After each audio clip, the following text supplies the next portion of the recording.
什么叫幸福？有人说我天天搓着麻将，没事游山玩水，好幸福。那是幸福。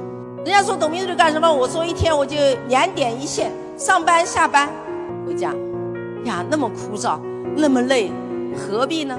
但是因为你回头再一看，上千人上万人因为你他们生活的很幸福，难道你不幸福吗？一定幸福。